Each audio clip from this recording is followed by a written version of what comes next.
Bonjour à tous.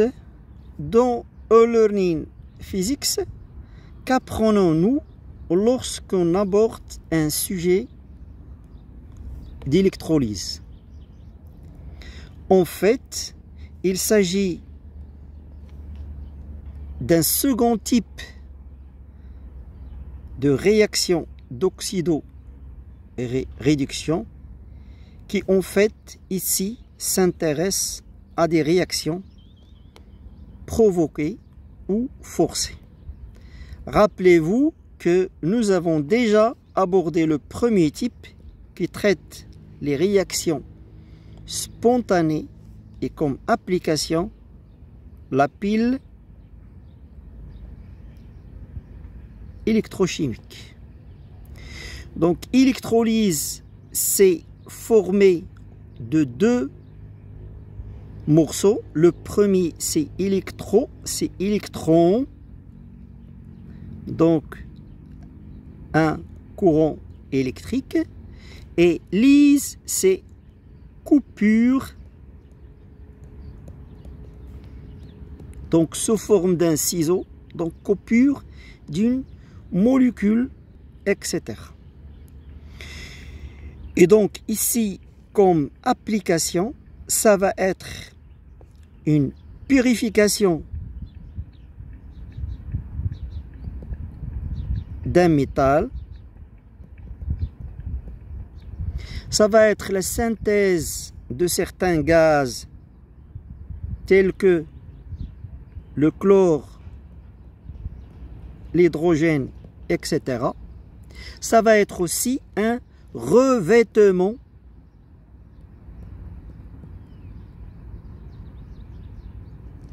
par exemple une argenture d'un métal. Alors toujours il y a une oxydation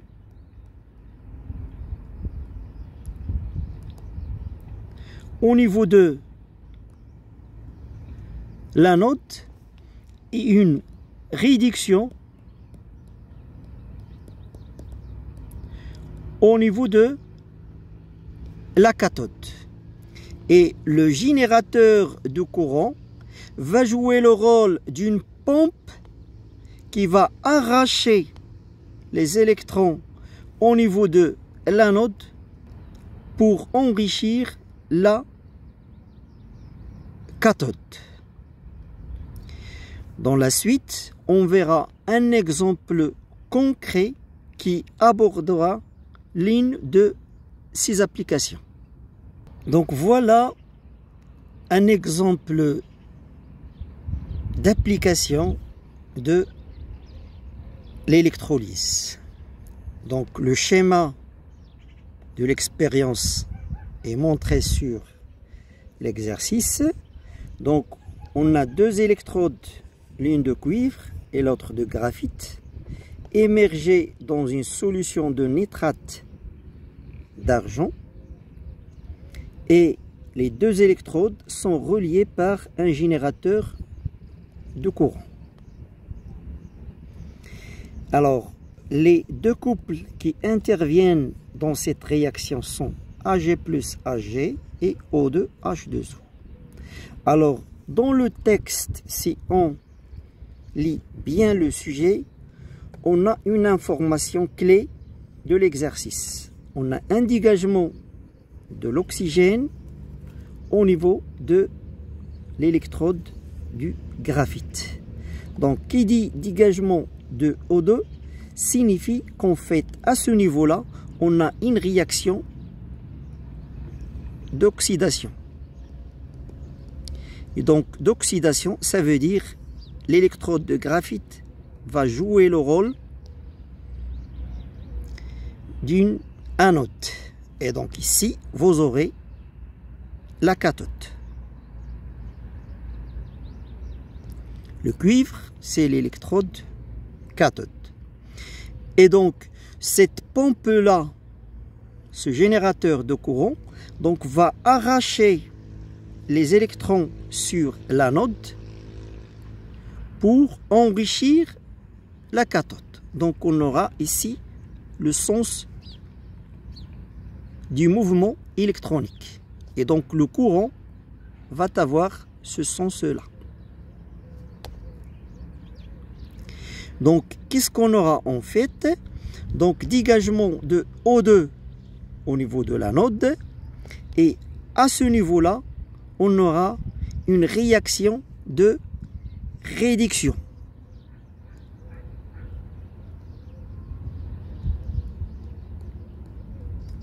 Et donc réduction, ça veut dire c'est un gain d'électrons. Donc la réaction qui va intervenir au niveau de la cathode, c'est Ag plus un électron, ça va nous donner un dépôt de Ag. Et donc on aura revêtement du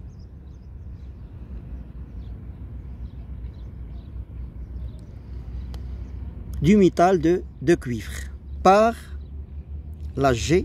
C'est ce qu'on appelle une argenture. Donc c'est une argenture.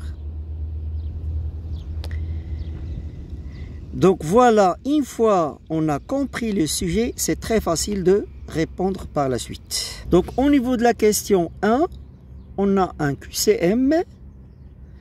Bon, la plaque, c'est-à-dire préciser la cathode et préciser l'anode. Et donc pour préciser la cathode, l'anode, etc., il suffit de maîtriser qu'au niveau de la cathode, on a une réduction, et au niveau de la cathode, de l'anode, on a une oxydation. Donc la question, la réponse juste, ça va être la troisième. En fait, la plaque de cuivre, c'est la cathode, il est relié à la borne négative des générateurs. Donc on a dit bien que on a toujours un enrichissement de la cathode par les électrons. Donc c'est la borne négative. Maintenant, en deux l'équation qui sont mises en jeu. Donc au niveau de la cathode, on a une réduction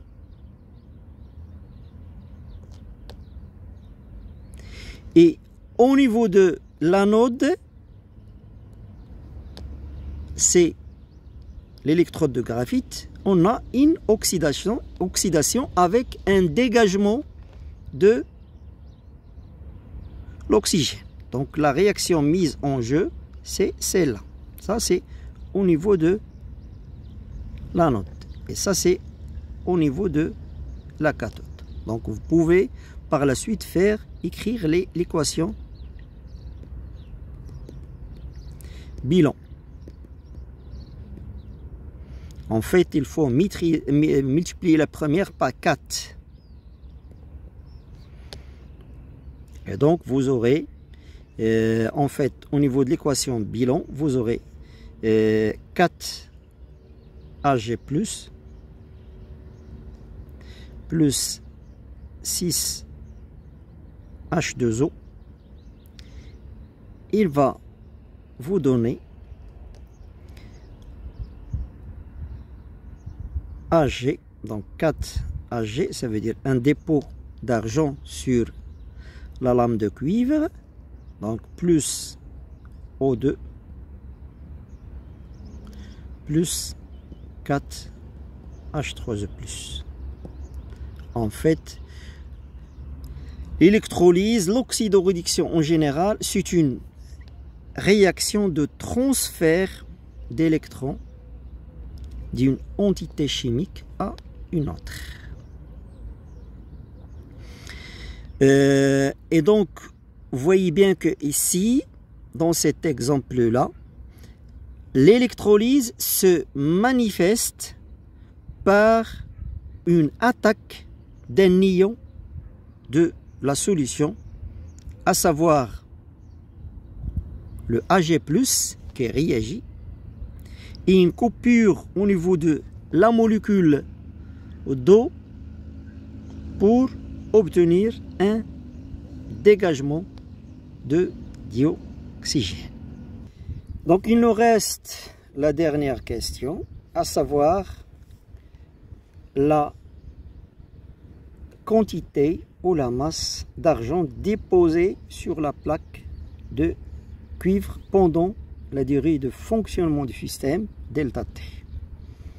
Donc il suffit de voir ici que nombre de moles de métal Ag formé est égal au nombre de moles des électrons échangés ou transférés à travers la réaction d'oxydoréduction. Et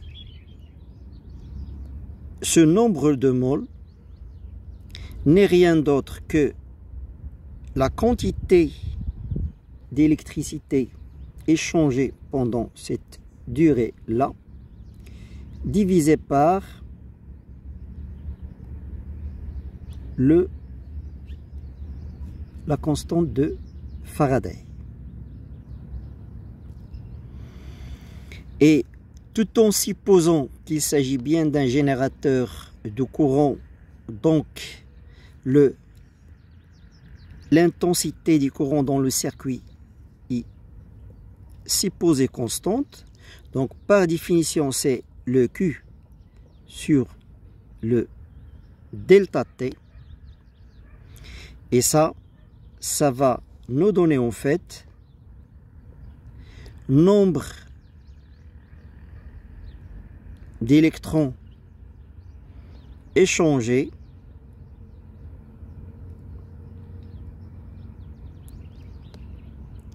que multiplie par la constante F divisé par delta T. Donc il suffit maintenant de remplacer ce NE par le nombre de moles Ag formé. Donc N de Ag formé, ça va être égal à I delta T sur F, qui va être aussi égal à la masse du métal formé sur sa masse molaire. Et donc on tire le Ag, la masse du métal Ag, ça va être égal à la masse molaire de Ag, I delta T sur F. Donc voilà la relation qui donne la masse du métal de revêtement du cuivre en fonction de la durée de fonctionnement des circuits et de l'intensité qui circule dans ces circuits. Donc on vérifie bien qu'on a une homogénéité des résultats. Ça c'est en grammes. Ça c'est grammes par mol. Ça c'est l'ampère fois delta T fois l'intensité fois la durée de fonctionnement donc en secondes, donc le U dit delta T, ça va nous donner le coulomb. Et si le F, c'est coulomb mol moins 1. Donc si je simplifie, coulomb, mol moins 1, donc il va me rester le gramme. Donc tout calcul fait, on trouvera cette réponse.